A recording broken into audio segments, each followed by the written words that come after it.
Welcome to Dead Good Stories. We have some disturbing and scary horror stories to help you sleep tonight.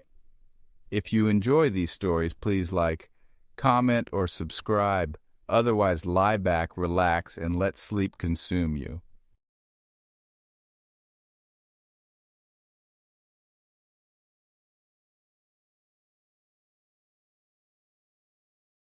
I had always been intrigued by abandoned places, so when I stumbled upon an old deserted hospital while hiking, I was immediately captivated. The hospital, known locally as the Hollow, had been closed for decades. Rumors about its dark history were as thick as the dust that coated its floors. It was said to have been a place where unsettling experiments took place, and many people claimed that the building was haunted. The hospital was massive, with crumbling walls, shattered windows, and a once grand facade now overgrown with weeds and vines. I decided to explore it, eager to uncover its secrets and capture some photos. I entered through a broken door, my flashlight piercing through the gloom, and immediately felt a shift in the atmosphere. The silence inside was profound, almost oppressive, as though the building itself was holding its breath. As I ventured further into the hospital, the air grew colder. The walls were lined with peeling paint, and the floor was littered with debris, broken furniture, shattered glass, and abandoned medical equipment. The remnants of a bygone era were scattered everywhere. Old bed frames and gurneys were coated in dust, and rusted medical tools lay forgotten in corners. It was eerie, but also fascinating. I snapped pictures of the dilapidated rooms and hallways, documenting the decay. The deeper I went, the stranger things became. In one of the hallways, I found a series of rooms that seemed untouched by time. They were filled with old medical records, dusty filing cabinets, and strange arcane diagrams pinned to the walls. The diagrams depicted bizarre medical procedures and experiments, many of which seemed more like horror than science. I couldn't make sense of them, but they added to the unsettling atmosphere. The silence of the hospital was interrupted only by the occasional creak of the old structure and the sound of my footsteps echoing through the empty halls. But as I continued exploring, I began to notice something odd. The building seemed to be shifting. Hallways that had once been straight now seemed to twist and turn in impossible ways, as if the layout was changing. Rooms that I had passed before seemed to have vanished, replaced by new ones that appeared out of nowhere. The disorientation was exacerbated by strange sensations. Every so often I felt a sudden drop in temperature, as though a cold breeze was sweeping through the corridors. Shadows seemed to move on their own, slithering along the walls and floors, and my flashlight flickered as though it was struggling to stay lit. I felt a growing sense of unease, as though I was being watched, but I couldn't see anyone else in the hospital. I found myself drawn to a particularly dark section of the building, an old, abandoned wing that had clearly been neglected for years. The rooms here were even more decrepit, with collapsing ceilings and walls covered in strange symbols. The floor was uneven, and I had to be careful where I stepped. The stench of mold and decay was overpowering. In one of the rooms, I discovered a strange old operating theater. The room was still equipped with a long metal operating table, now covered in rust and grime. Surgical tools were scattered around, and the walls were adorned with faded, yellowed charts. The atmosphere in the room was dense, as if something significant had happened there. I couldn't shake the feeling that this was the epicenter of whatever unrest plagued the hospital. As I was examining the room, the temperature dropped suddenly, and I heard a faint noise, a low, distant hum that seemed to come from below. I decided to investigate further, moving cautiously down a staircase that led to a basement level. The basement was a maze of dark corridors and empty rooms, filled with old machinery and forgotten supplies. The hum grew louder, and I could feel a vibrating sensation through the floor. I followed the sound to a small, dimly lit room at the end of a corridor. Inside, I found an old generator, its engine sputtering intermittently.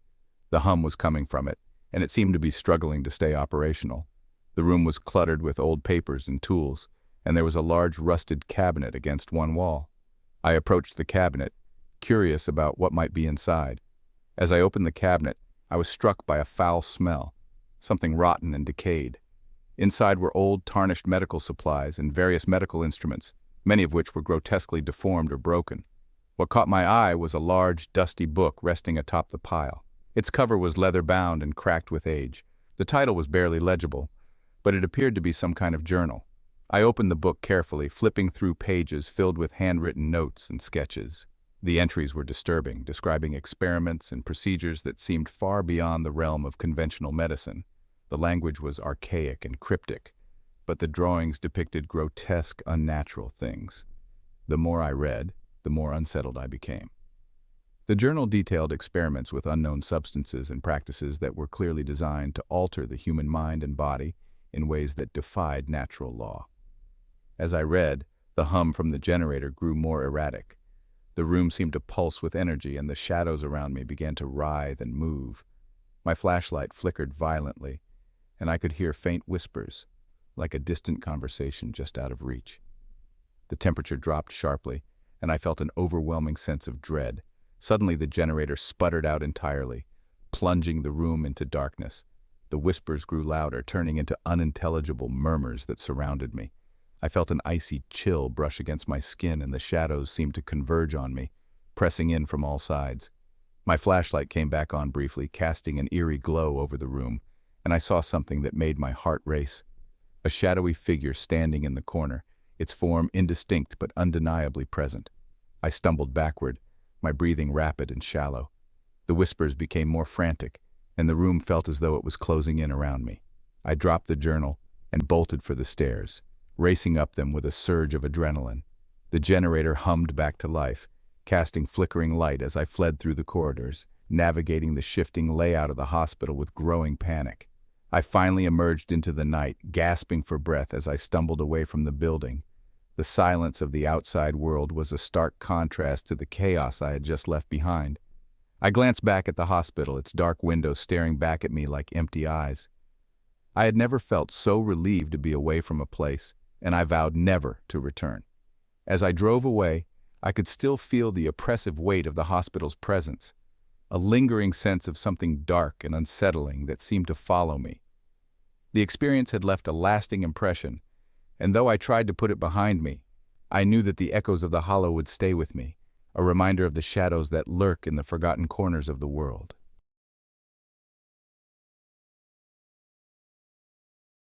I moved into the old farmhouse a few months ago, seeking a quieter life away from the city. The house had been empty for years, but it was cheap and had a certain rustic charm.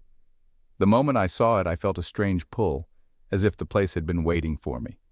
It was situated on a large plot of land surrounded by dense forest, giving it an air of isolation that I found appealing. The first few weeks were uneventful. I spent my days unpacking and organizing the space, gradually making it feel like home. The house was spacious, with creaky wooden floors, tall ceilings, and large, drafty windows. I appreciated the solitude and the distance from the daily hustle and bustle. But soon I began to notice things that couldn't be easily explained. It started with odd noises. At night, when the house was quiet and the wind howled outside, I would hear faint sounds coming from the attic. The noises were subtle at first, soft thumps like something shifting or falling. I convinced myself it was just the house settling, old beams and rafters adjusting to the temperature changes. But the sounds grew more frequent and distinct, resembling footsteps moving across the floor above me. The attic was accessible by a narrow spiral staircase tucked away in a corner of the house.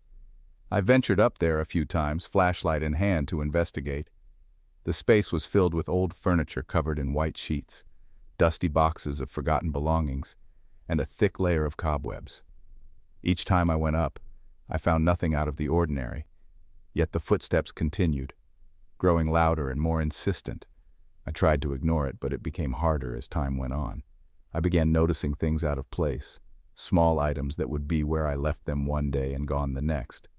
My keys, my glasses, even some of the books from my shelves would disappear, only to reappear in strange locations. It was disorienting and frustrating, but I dismissed it as a consequence of living in a large old house. One night, as a storm raged outside, the noises from the attic reached a crescendo. The thumps and creaks became a cacophony of sound, like a struggle or a battle being waged above me. I lay in bed, heart pounding, unable to ignore the feeling that something was terribly wrong. The sounds seemed to be getting closer, as if whatever was making them was descending the stairs. Unable to bear it any longer, I grabbed a flashlight and went up to the attic. The storm outside created an eerie backdrop, with lightning illuminating the dark, cluttered space in stark flashes. I shone the light around, trying to find any explanation for the noise. As I scanned the room, the flashlight flickered and went out, plunging me into darkness. I fumbled with the batteries, my hands trembling when I heard it. A low, guttural sound that sent chills down my spine. It was a whisper, so faint I could barely make it out, but unmistakably present. The power went out shortly after, leaving me in complete darkness. I felt a sudden, intense cold, as if the temperature had dropped dramatically. The house groaned and creaked around me, the storm outside intensifying. I hurried down the stairs, my mind racing, and tried to calm myself. I reassured myself that it was just my imagination playing tricks on me. The next day I found something that made my stomach churn. In the attic, hidden beneath one of the old sheets, was a small wooden box. It was intricately carved with strange symbols etched into its surface. The box was old, worn, and looked as though it hadn't been touched in years. I hadn't seen it before, and it wasn't among the things I'd packed or moved into the attic. I hesitated before opening it, but curiosity got the better of me. Inside was an assortment of old photographs, yellowed with age, and a stack of letters tied with string. The photographs showed people I didn't recognize, and the letters were written in a script I couldn't decipher. As I flipped through the contents, I felt an uneasy sensation, as if I was intruding on something I wasn't meant to see. The photographs were mostly of people in old-fashioned clothing, standing in front of the house in various stages of decay. Some of them were candid shots, showing groups of people, families, friends, but their faces were always obscured or turned away. The letters spoke of strange occurrences and unexplained events, detailing experiences that matched the noises I'd been hearing. One letter mentioned a presence that had been felt in the house, something that could not be seen but was always there, influencing events and causing disturbances. It was described as a feeling of being watched, of something lurking just beyond sight, its influence creeping into everyday life. I felt a cold sweat on my back as I read these descriptions. The letters spoke of a history of strange happenings, of people who had lived in the house and experienced similar disturbances. They mentioned sightings of shadows, inexplicable noises, and feelings of dread that had driven some to leave, never to return. The last letter was particularly unsettling. It described a family who had fled the house in the middle of the night, abandoning all their belongings. They had left in such haste that the letter was left behind, unfinished. As I put everything back into the box, I noticed that the storm outside had stopped, and the house was eerily silent. The power had been restored, and light slowly crept back into the attic. But the feeling of unease remained, and the disturbances continued. The noises became more frequent, more intense, and the shadows in the house seemed to grow darker and more menacing. The presence that the letters spoke of seemed to have awakened. The footsteps continued, echoing through the house, and the whispers grew more frequent. The sense of being watched became almost unbearable, a constant pressure on my psyche. The shadows seemed to move on their own, shifting and changing as if reacting to my every move. I tried to reach out to local historians and previous owners of the house, but no one had much to say about its past. They all mentioned it was a place with a long history, but refused to go into specifics. It was as if the house had a reputation that people were too afraid to discuss openly. The longer I stayed, the more the house seemed to exert its influence. I started experiencing vivid nightmares, filled with shadowy figures and inexplicable fears. Every night, I'd wake up feeling as though something had been in the room with me, watching from the darkness. The house had become a constant source of dread, its presence palpable and inescapable. I knew I had to leave. The house that had once seemed so inviting had become a source of terror. The disturbances grew more aggressive, and the shadows more oppressive. The atmosphere in the house felt like it was closing in, pressing down with an invisible weight. It was no longer just the noises or the shadows. It was a feeling of being trapped, of being caught in a place where something ancient and malevolent resided. I packed up what little I could and left the farmhouse behind. As I drove away, I glanced back one last time. The house stood there, silent and still, but it felt different now. It felt as though it had absorbed everything it could from me, leaving me with nothing but the unsettling knowledge that some places are better left alone.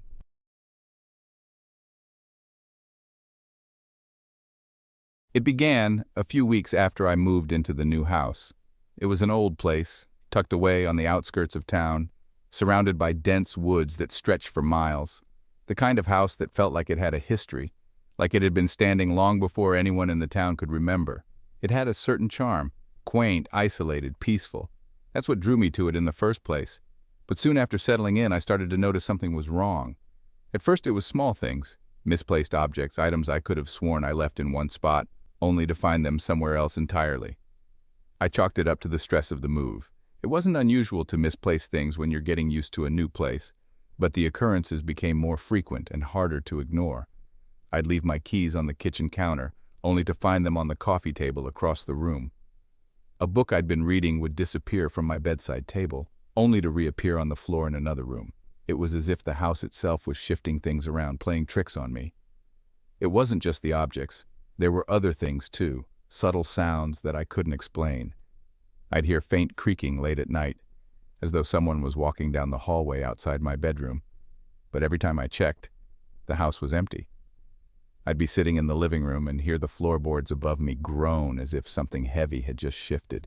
Sometimes it felt like the very walls were alive, breathing with me, listening to my every movement. But what really unsettled me were the shadows. I started noticing them out of the corner of my eye, flickering shapes that darted just out of sight. They moved unnaturally, faster than they should, slipping between rooms, across walls, and disappearing into dark corners. I'd catch glimpses of them when I wasn't looking directly at them, always vanishing before I could focus on them. At first, I tried to rationalize it. Shadows cast by trees outside, tricks of the light, my own tired mind playing games with me. But deep down, I knew that wasn't the case. One night, as I was getting ready for bed, I caught a glimpse of something in the bathroom mirror, just a flash of movement, a dark shape that seemed to pass behind me, reflected in the glass. I turned around quickly, but the room was empty. I stared at the mirror for a long moment, my pulse racing. The shadows were becoming more frequent, more distinct, and harder to dismiss. A few nights later, I woke up in the middle of the night with an overwhelming sense of unease. The room was dark, but there was something different about the atmosphere, a kind of stillness that felt wrong. I lay there, perfectly still, listening. There was no sound, no creaking floorboards, no rustling wind outside, just silence. But it was the kind of silence that felt unnatural, like the house itself was holding its breath. I glanced toward the window, and that's when I saw it. A figure, standing just outside the glass. It was barely visible in the dim light, but I could make out the vague outline of a person, tall, thin, completely still. My heart pounded in my chest as I stared at it, trying to convince myself that it was just a trick of the light, just a shadow cast by a tree or something outside. But as I watched, the figure didn't move. It stood there, motionless, like it was watching me. I don't know how long I lay there, frozen in place, staring at the figure. It felt like hours. Eventually, I mustered the courage to get up and check the window, my hands shaking as I pulled the curtain aside. But when I looked out, the yard was empty. No figure, no shadow, nothing. Just the empty woods stretching out into the darkness. I tried to tell myself it was nothing, but the unease lingered. The next morning, I noticed something that made my stomach drop. Just outside the window, in the soft dirt beneath the sill, were footprints. They were faint but unmistakable, deep impressions left by someone or something standing just outside my bedroom window. The tracks led away from the house and into the woods, disappearing into the thick underbrush. I stood there, staring at them, trying to make sense of what I was seeing. No one should have been out there. The house was isolated, miles away from the nearest neighbor. There was no reason for anyone to be lurking around outside in the middle of the night. After that, the sightings of the figure became more frequent. Every night I'd wake up and see it standing outside, always in the same spot, always motionless. Sometimes it would appear closer to the house, its shadow long and distorted against the dim light. Other times it would be farther away, just a vague shape in the distance, barely visible. But it was always there, watching. I started closing all the curtains, locking every door and window before bed, but it didn't help. The figure always found a way to make its presence known, even if I couldn't see it. The shadows inside the house grew darker, more menacing. I'd feel a cold chill pass through the room, like something had brushed against me, and I'd turn around expecting to see someone standing there. But I was always alone. The worst part was the feeling. It was hard to describe, but it was as if the house itself was aware of me, like it had come alive in some strange, unsettling way. I could feel it every time I walked down the hall, like there were unseen eyes following my every move. The walls seemed to hum with energy, vibrating with a presence I couldn't explain. I'd feel cold drafts in rooms with no windows, hear faint whispers that seemed to come from the very walls themselves. One night, I woke up with the sudden, undeniable sense that I wasn't alone. I sat up in bed, my heart pounding, and looked around the room. The shadows seemed to pulse and shift, darker and heavier than they should have been, and then I saw it. At the foot of my bed, barely visible in the darkness, was the figure. It stood there, completely still, watching me. I froze, my breath catching in my throat, unable to move. The figure didn't come closer, didn't make a sound. It was just there, a tall, dark shape blending into the shadows of the room. I couldn't see its face, if it even had one, but I knew it was looking at me. I don't know how long I sat there staring at it, but eventually it faded away, not into the darkness, but as if it had simply never been there, leaving the room in silence. I couldn't sleep for the rest of the night, my mind racing with fear and confusion. I wanted to believe it had been a dream, but I knew it wasn't. The next morning, I found something that sent a shiver down my spine. On the floor just inside the doorway were muddy footprints. They were faint but unmistakable, leading from the hallway into my bedroom. They hadn't been there before, and there was no explanation for how they had gotten inside. The figure hasn't left. It's here every night now, sometimes standing at the foot of my bed, sometimes lurking in the shadows of the hallway. I don't know what it wants or why it's here, but I can feel its presence growing stronger. The house feels more alive with each passing day, like it's feeding off of something I can't see. I've thought about leaving, about packing up and never looking back. But part of me knows it won't matter. Wherever I go, whatever I do, it will follow me. It's not just the house anymore. It's me.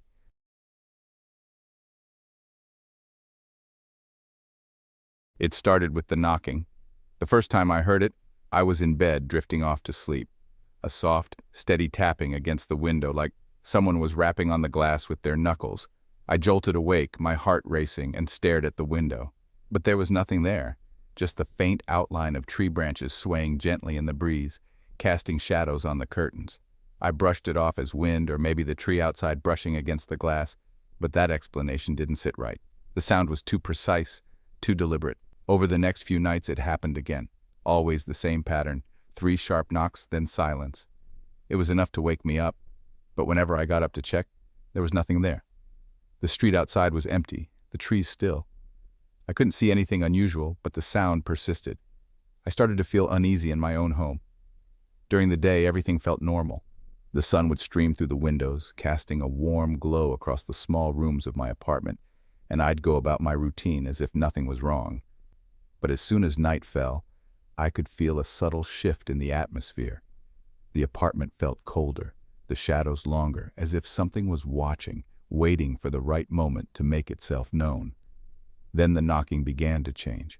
Instead of coming from the window, it started happening elsewhere. I'd hear it on the front door late at night, a sharp, insistent rapping that echoed through the empty apartment. Every time I checked, the hallway outside was empty, the building quiet. No one ever stood at my door.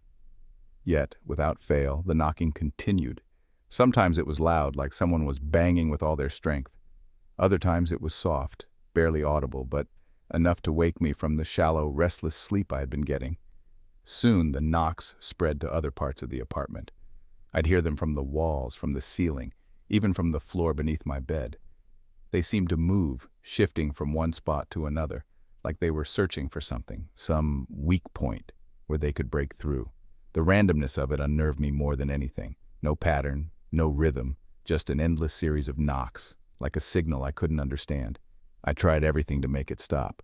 I checked every window, every door, even called in a maintenance worker to inspect the building. They found nothing. No loose panels, no branches touching the windows, nothing that could explain the sounds I was hearing.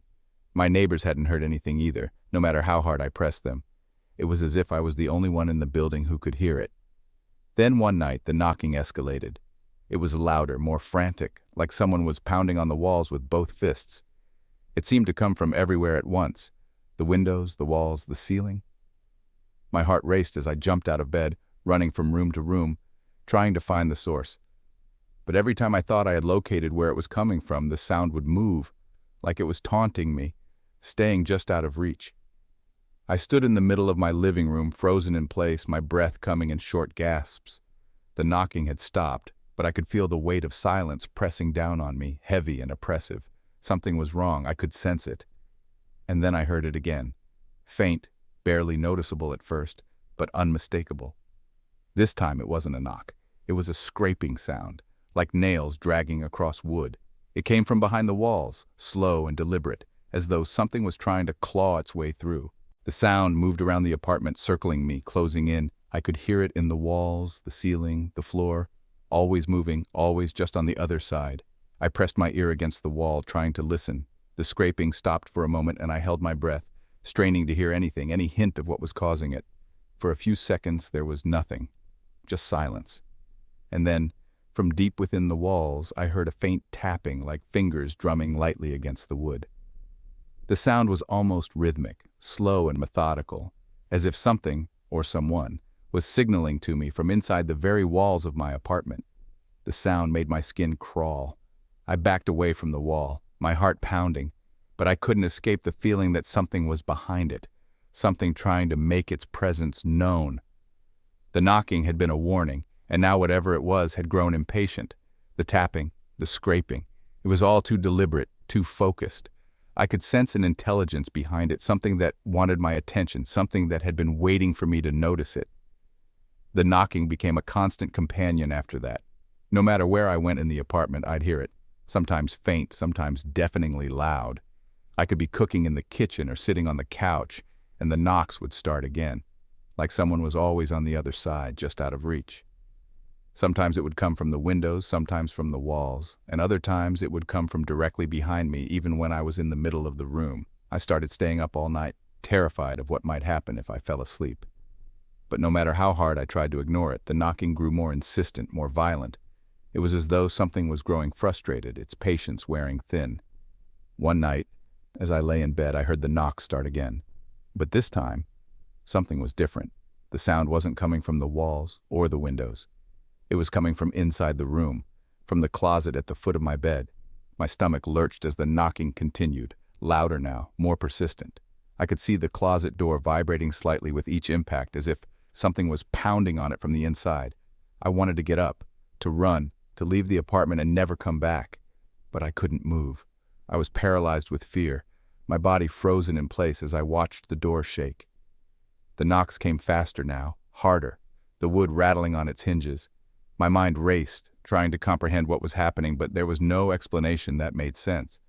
The closet door creaked open slowly, inch by inch, the knocking finally stopping as the door swung outward. I stared into the darkness, unable to move, unable to breathe. The silence was oppressive, the room so still that I could hear my own heartbeat pounding in my ears. Nothing emerged from the closet, no figure, no shadow, just an empty void of darkness. But I knew without a doubt that something was there. It was watching me, waiting for me to move, to acknowledge its presence. I haven't slept in days. Every night I hear the knocking. It follows me now, even when I'm outside, like a constant presence just out of sight. It taps on windows when I walk by, echoes through empty hallways, always reminding me that it's still there, still waiting. I don't know what it is or what it wants, but I can't escape it. The knocks won't stop, and now I'm starting to think they never will.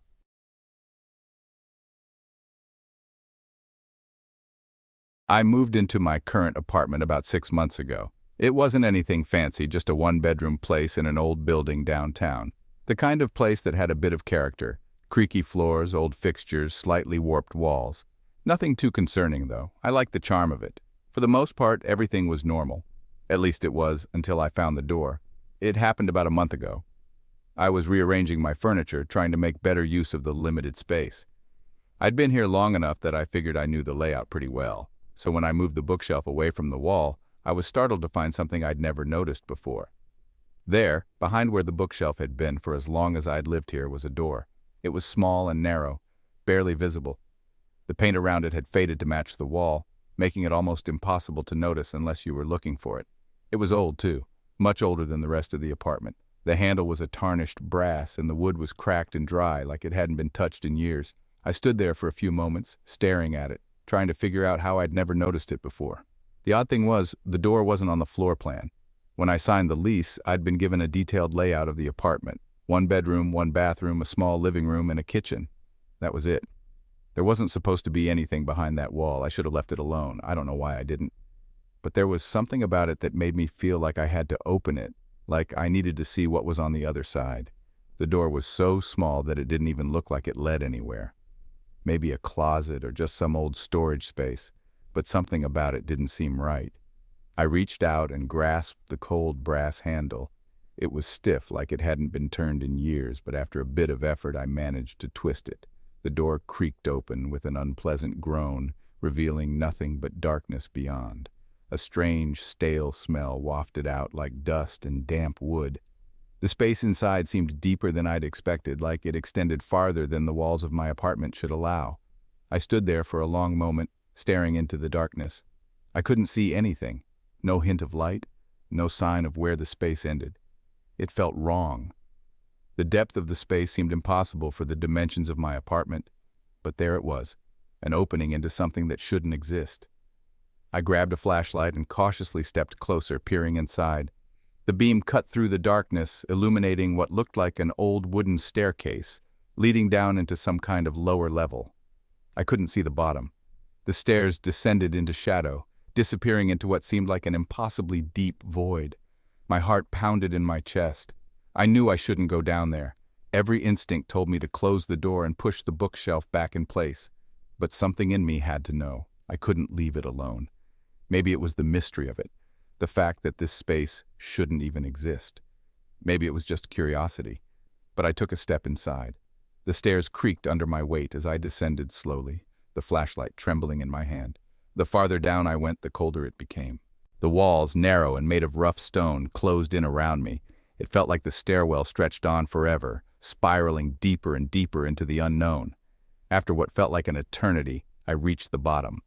The floor was made of uneven stone, covered in a layer of dust so thick it was like no one had been down here in decades, maybe longer. The flashlight beam flickered as I swept it around the room, revealing a large, circular chamber. The walls were lined with more of that rough stone, and in the center of the room was a single wooden chair. It was old, covered in grime, but it stood perfectly in place, as if someone had just been sitting there. The temperature dropped sharply as I stepped into the room.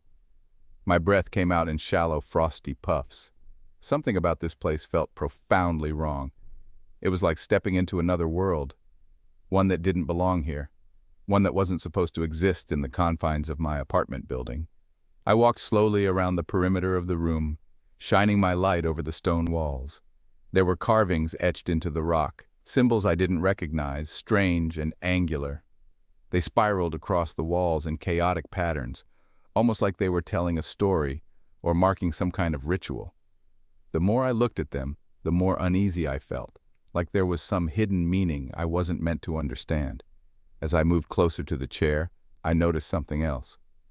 On the ground, near the base of the chair, was a small pile of objects. At first, they looked like bits of debris, maybe wood or crumbled stone. But as I knelt down to get a closer look, I realized they were something else entirely. Bones. Small, fragile, like they'd once belonged to some small animal or something else. A chill ran down my spine, and I stepped back quickly, my foot hitting the base of the chair with a hollow thud. The sound echoed unnaturally in the chamber, bouncing off the walls and seeming to stretch out far longer than it should have. The darkness felt closer now, pressing in from all sides. My flashlight flickered again, the beam of light sputtering weakly as the shadows seemed to pulse and shift around me. I suddenly felt an overwhelming urge to leave. It was as though the room itself was telling me to get out, like the walls were closing in and the air had grown dense, making it hard to breathe. I turned and hurried back up the stairs, my footsteps pounding against the creaky wooden steps, the sound of my breathing harsh and panicked in the enclosed space. When I finally reached the top, I slammed the door shut behind me and leaned against it, gasping for air. The apartment felt normal again, silent, still. But I couldn't shake the feeling that something had followed me, that whatever was down there was now aware of me. I pushed the bookshelf back in place, covering the door, trying to forget what I had seen. But I can't stop thinking about it. Every night I lie in bed listening, waiting. Sometimes I think I can hear something behind the wall, something moving. The feeling of unease never left. If anything, it's grown stronger. There's something down there, something I was never meant to find. And now that I've opened the door, I don't know if I can ever truly close it again.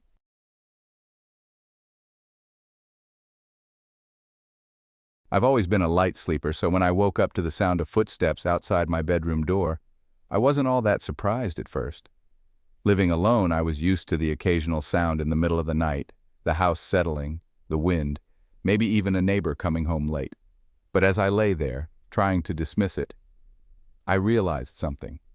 The sound wasn't random. It wasn't just a house creaking or a noise carried by the wind. These footsteps were deliberate, steady, and slow. They sounded as though someone was walking back and forth just outside my door.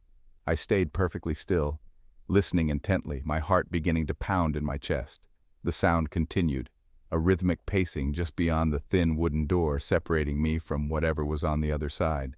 I glanced at the clock. 2:47 a.m. No one should be in the house. I hadn't invited anyone over, and all the doors and windows were locked before I went to bed. My mind raced, trying to come up with an explanation that made sense, but nothing did. The footsteps stopped. Silence filled the room, thick and unnerving, as if the very atmosphere was holding its breath. I strained to listen, but there was nothing now. No creaking floorboards, no faint movement, just the oppressive quiet that followed those slow, deliberate steps. I don't know how long I lay there, staring at the door, waiting for something to happen. The longer the silence stretched, the more my nerves felt raw, frayed at the edges. I knew I should get up, should go check the hallway, but I couldn't make myself move. Every instinct told me not to open that door, that whatever was pacing outside was still there, waiting. And then the footsteps started again. This time, they were different. Slower, heavier, almost dragging across the floor. They weren't moving back and forth like before. They were getting closer, inching toward my bedroom door. Each step felt deliberate, like whoever or whatever was out there knew I was listening, knew I was aware of it. My breath caught in my throat as I watched the crack beneath the door, waiting for some kind of shadow to pass, some movement to confirm what I already knew. But the space under the door remained dark, unbroken. And yet the footsteps continued, louder now, closer. I considered reaching for my phone, but it was on the nightstand across the room. To grab it, I'd have to leave the safety of my bed, and I wasn't ready to do that. I wasn't ready to acknowledge that something, or someone, was right outside. The footsteps stopped again, directly in front of the door. I held my breath, waiting. The silence that followed was deafening, pressing down on me with an intensity that made my skin crawl. It was as if something was standing there, listening, just as I was. I could feel its presence, could sense it through the barrier of the door, as though it was just waiting for the right moment to act. Minutes passed. I couldn't bring myself to move, couldn't make a sound. The tension in the room was unbearable, the kind of weight that makes you feel like you're not alone, even though you can't see anyone. My eyes were glued to the door, waiting for it to creak open, for whatever was on the other side to finally reveal itself. But it didn't. The footsteps didn't start again. The handle didn't turn. Nothing moved. It was as if whatever had been there had simply gone, or worse, was still standing there, silently, just inches away. I stayed awake for the rest of the night, staring at the door, listening, waiting for something to happen. The clock ticked endlessly, each minute dragging on longer than the last. But nothing came. No more footsteps, no more movement. When morning finally arrived, the sunlight filtering weakly through the curtains, I forced myself out of bed. My legs were shaky, my body exhausted from hours of fear and tension. I walked to the door, every step feeling heavier than the last, and slowly opened it. The hallway was empty. I stood there for a long moment, trying to convince myself that it had all been in my head, that I had imagined the whole thing, but as I looked down, my heart stopped. On the floor, just outside my bedroom door, were faint scuff marks, as though something had been dragged along the wooden floor. They led from one end of the hallway, right up to the spot where the footsteps had stopped. I checked the rest of the house, every room, every corner, but there was no sign of anyone. The doors were still locked, the windows untouched. Everything was exactly as I had left it. But I knew, deep down, that something had been there.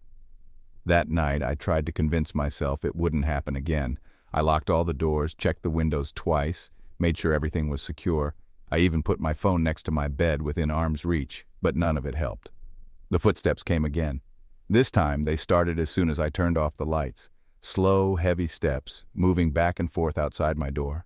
I lay there, frozen, just as I had the night before, listening to the steady rhythm of those footsteps. They didn't stop this time.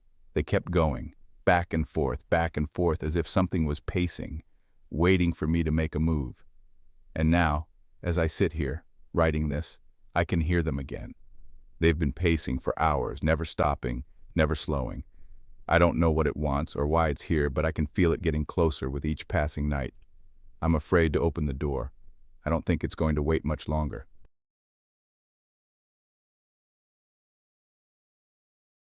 When I agreed to let my niece stay with me for a few days, I thought it would be fun. She's always been a sweet, imaginative kid, and I figured we'd spend the time baking cookies, watching movies, and just hanging out. Everything seemed normal at first. She was excited, playing with her toys, and chatting away about school and her friends. But by the second night, things started to get strange. She began mentioning the girl in the corner. At first it was casual, like she was talking about an imaginary friend. I didn't think much of it.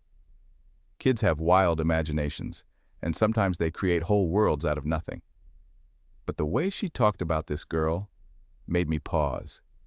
It wasn't playful, and it wasn't like the usual make-believe games kids have. There was something unsettling about the way she described her. She said this girl would watch us when we weren't looking, standing perfectly still in the corner of the room, just out of sight. I laughed it off at first, brushing it aside as a product of too many scary stories, or maybe something she'd seen on TV. But the more she talked about the girl, the more I started to feel uneasy. I didn't want to let it show, so I kept telling myself it was all just her imagination. Yet, as the nights went on, the atmosphere in the house changed. One evening, as I was tucking her into bed, she looked up at me and said, "The girl doesn't like you." It caught me off guard. I asked her what she meant, but she wouldn't say anything more. She just stared past me, her eyes fixed on the far corner of the room, as if she was watching something I couldn't see. Her face was completely serious, not the playful expression I was used to seeing. She wasn't trying to scare me. She genuinely believed what she was saying. That night, I found it impossible to sleep. Every time I closed my eyes, I felt an overwhelming sense of unease, like there was something lurking just outside my field of vision, waiting. I tried to convince myself that it was nothing, that I was letting a child's story get into my head. But the feeling persisted, growing stronger with each passing minute. I could hear little noises throughout the night, creaks and soft taps that seemed to be coming from various parts of the house. At first, I thought it was just the old pipes or the wind against the windows. But then, around 3 a.m., I woke up to the sound of something scraping across the floor in the hallway outside my bedroom. It was slow and deliberate, like furniture being dragged, but nothing in the house had been moved. I lay still, holding my breath, listening. The noise stopped as abruptly as it had begun, leaving the house in complete silence. I wanted to get up and check, but fear rooted me in place. Instead, I stared at the ceiling, wide awake, until the first light of morning crept through the windows. The next day, my niece acted completely normal, as if nothing had happened. But that didn't last long. By the afternoon, she started asking if I could see the girl. She said the girl was angry now, and that she stood closer than before, no longer content to linger in the corners. The way she spoke, it was as if she truly believed this presence was real, like it was a living, breathing part of our home. That evening, while we were watching TV, the lights flickered. It was quick, just a brief moment of darkness, but it made my heart race. My niece didn't even react, but I couldn't shake the feeling that something wasn't right. I checked the fuse box, thinking maybe a circuit was overloaded, but everything looked fine. Still, I couldn't ignore the fact that my niece kept glancing toward the same spot in the living room, always the same corner. Later that night, after I put her to bed, I sat alone in the living room, trying to relax. But no matter how hard I tried to distract myself, I couldn't shake the sensation that I was being watched. I kept catching myself looking at the corners of the room, expecting to see something there. It was a constant, creeping awareness, like the shadows themselves had taken on a life of their own. Then came the sound, a soft creaking, like the floorboards shifting under the weight of something moving. It wasn't loud, but it was unmistakable. I stood up, my pulse racing, and looked around, but there was nothing. Still, the sensation of being observed intensified, growing almost unbearable. Every instinct in my body screamed that something was wrong. I decided to check on my niece. As I opened the door to her room, I found her sitting up in bed, wide awake. Her eyes were fixed on the far corner of the room, the same corner she always mentioned. My stomach dropped as I followed her gaze, but the corner was empty. At least it looked empty. There was nothing there that I could see, but the feeling, that suffocating awareness, washed over me again, stronger than ever. I asked her if she was all right, but she didn't answer. She just kept staring into the corner. And that's when I felt it, the undeniable sense that something was standing there, watching both of us. It wasn't the kind of presence you can easily dismiss. It felt deliberate, intelligent, and cold. I tried to comfort her, telling her everything was fine. But as I did, I couldn't shake the growing sense that she wasn't the one who needed comforting. It was me. There was something wrong with the house, with the space around us. The room felt too quiet, too still, like we weren't alone, even though no one else was there. I haven't been able to sleep since. I keep hearing noises throughout the night. Footsteps, soft creaks, and whispers I can't make out. The feeling of being watched is constant now. And it's not just in her room. It's everywhere. I don't know what's happening, but I do know one thing. Whatever my niece has been seeing, whatever she's been talking to, is real. And now that it knows I'm aware of it, it's getting bolder. I can feel it creeping closer, watching, waiting for something, and I don't know how much longer I can stay here before it decides to make itself known.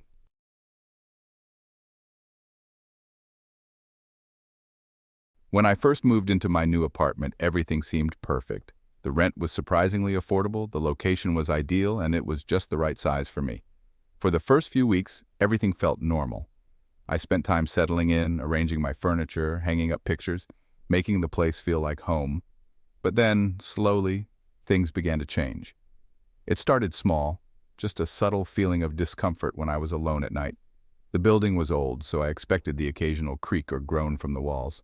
But there was something about the sounds I heard that didn't seem right. They weren't the typical noises of an old building settling, but more specific. It began with faint whispers, just on the edge of my hearing, too quiet to understand, but loud enough to notice. At first, I tried to convince myself it was nothing, maybe just voices drifting in from neighboring apartments. But they always seemed too close, closer than they should have been. They didn't sound like conversations overheard through walls. These whispers felt directed, like they were meant for me, though I could never quite make out the words. They came and went at random times, most often when I was alone in my apartment late at night. I started losing sleep. Every time I would begin to drift off, I would hear them again, soft, unintelligible murmurs that sent chills through me. My heart would race, and I would lie awake, straining to hear more clearly, but there was never anything beyond the faintest whisper, just enough to keep me on edge. As the days passed, the feeling of being watched grew stronger.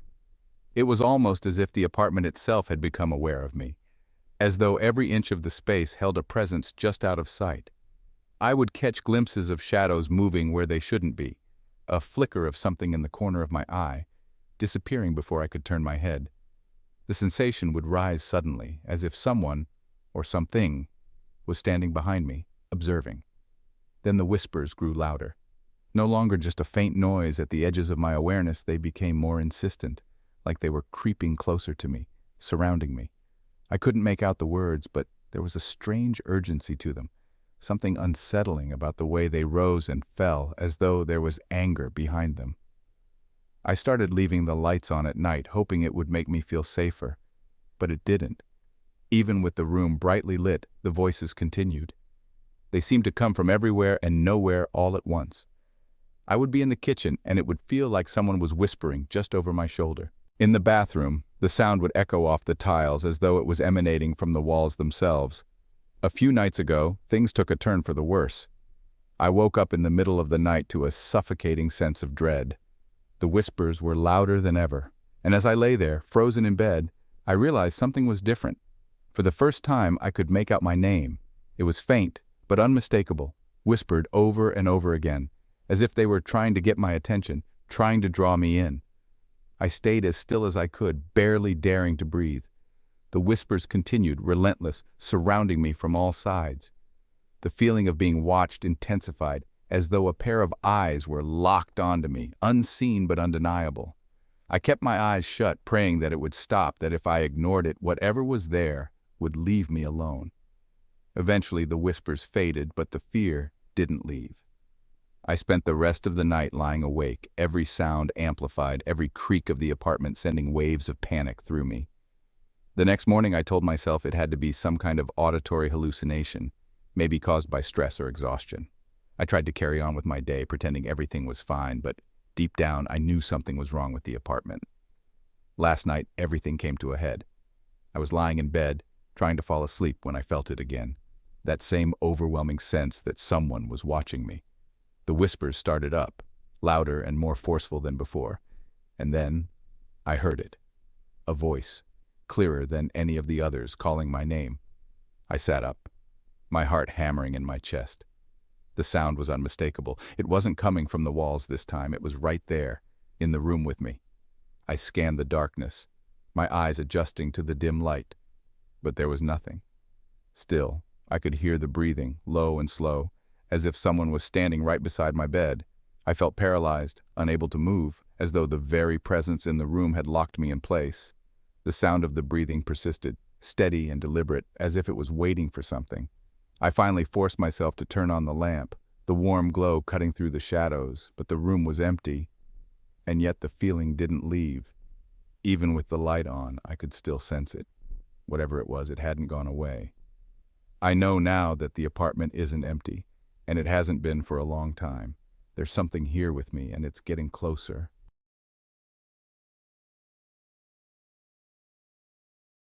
It was late, probably too late for someone to be out driving, but I had no choice. The shift at work dragged on longer than usual, and by the time I clocked out, the world had become eerily quiet. The kind of silence that only happens after midnight when the roads are empty and most people are already in bed. I remember feeling exhausted, my eyes struggling to stay open, the darkness ahead blending into one endless stretch of black highway. It was one of those nights where everything felt slightly off, but I was too tired to pay much attention.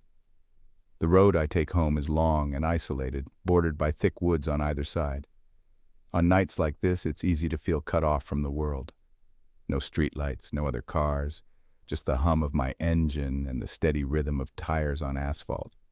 I was zoning out, counting down the minutes until I could crawl into bed, when suddenly, out of nowhere, I saw him. A man, standing in the middle of the road.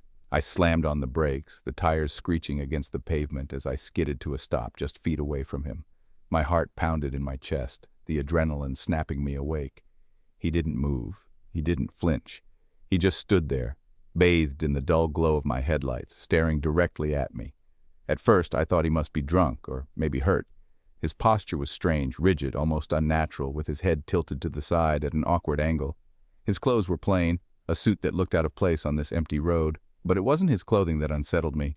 It was his face, or rather the lack of expression on it. There was something unnerving about how still he was, as if he wasn't fully aware of his surroundings but focused entirely on me. I sat there, gripping the steering wheel, unsure of what to do. My instinct told me to roll down the window to ask if he needed help, but something in me hesitated. There was a strangeness to him, a disconnect from everything around us. He didn't belong there. The more I stared at him, the more I felt the hairs on the back of my neck rise, a creeping sense that something was very, very wrong. Minutes passed, though it felt much longer. I honked the horn, trying to startle him or break the tension. Nothing. He didn't even blink. The road stretched behind him, an endless void of night, and the longer he stood there, the more I felt trapped. I couldn't reverse. There was nowhere to go, but I couldn't stay either, not with him standing there like that. Something deep inside me told me I needed to move, to do anything but sit there. I slowly opened the car door, still keeping my eyes on him, half expecting him to react in some way. But the moment I stepped out, something changed. He was no longer just standing there. He disappeared.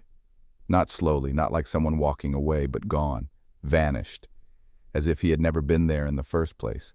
One moment he was in front of me, the next, the road was empty. The headlights illuminating nothing but an empty stretch of highway. I blinked, convinced my tired brain had played a trick on me, but I knew what I saw. He had been there. I couldn't shake that feeling, that overwhelming certainty that something had just happened, something I couldn't explain. My hands were shaking as I got back into the car. I kept checking the rearview mirror, half expecting to see him again, but the road remained deserted. I started driving, my pulse still racing, the exhaustion from earlier completely gone. As I sped down the highway, I couldn't shake the feeling of being watched, like his eyes were still on me, following my every move even though I couldn't see him. Every shadow on the road seemed to shift and move, my eyes darting from one patch of darkness to another, terrified he would reappear. My grip on the wheel tightened, and I pressed my foot harder on the gas, desperate to get home, to get away from that stretch of road. But here's the thing, I've driven that same road for years, and I've never seen him before. Since that night, I've taken different routes, but every once in a while, I end up there again. And each time I drive through, I see him. Always in the same spot, always standing still, always staring. No matter how fast I go or what time I take the road, he's there, waiting. It's like he's part of the road now, like I disturbed something that night that I shouldn't have, and now I can't escape it.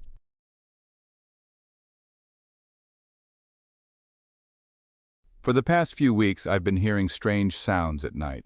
Footsteps, creaking floorboards, things moving around. At first, I thought it was nothing more than an old house settling, or maybe the occasional animal scurrying outside. But then, I started noticing small objects disappearing. It was subtle at first, a mug from the kitchen counter, a pen from my desk. Then, I realized some of my books were missing. I searched everywhere, thinking I had just misplaced them, but they were nowhere to be found. I began to feel uneasy, but I tried to rationalize it. Maybe I had been more scatterbrained lately, leaving things in odd places without realizing. But something about it didn't sit right with me. It felt off, like I was overlooking something obvious, but didn't want to acknowledge it. Things escalated a few nights ago. I woke up in the middle of the night, my heart pounding for no apparent reason. The room was silent, but I couldn't shake the feeling that I wasn't alone. It was the kind of sensation that crawls along your skin, like you're being watched from the shadows, but you can't quite pinpoint where the gaze is coming from. I turned on the light, expecting to see nothing, but instead, I found something more disturbing, a faint set of scratches on the wall near the corner of my bedroom. They weren't there before. I would have noticed. At that point, I started to panic. I checked all the locks on the doors and windows, making sure everything was secure. Still, I couldn't sleep. Every small noise, the hum of the refrigerator, the creak of the house as it cooled, made my pulse race. The sensation of being observed lingered, heavy and unshakable. I confided in my friends, hoping they would help me make sense of it all, but they dismissed it as stress or paranoia. They assured me I was just imagining things, that I needed to relax. But no amount of reassurance eased my growing anxiety. I knew something was wrong, and it was getting worse. Last night, it happened again. Only this time, I wasn't alone in my fear. I woke up to the same sensation of being watched, but this time I could hear it, soft breathing. It was so faint, like it was coming from somewhere just outside my line of sight and yet so close. I lay there, frozen in my bed, too afraid to move, my eyes scanning the darkness. Nothing. Still, the sound persisted. I don't know how long I lay there before I gathered the courage to move, to turn on the lamp again. The room looked as it always did, but the feeling didn't go away. It lingered in the shadows of the corners, in the silence that followed. That's when I noticed something else. The scratches on the wall. There were more of them, longer, deeper this time. They trailed from the floor up toward the ceiling as though someone had been standing in that very spot for hours, clawing at the wall while I slept, just feet away from my bed. I don't know what to do anymore. I've locked every door and window, barricaded myself in my bedroom at night, but I can't shake the feeling that it's still here, somewhere in the house. I haven't slept since. Every time I close my eyes, I expect to feel something standing over me, watching, waiting for me to let my guard down. And I don't think I can take much more of this.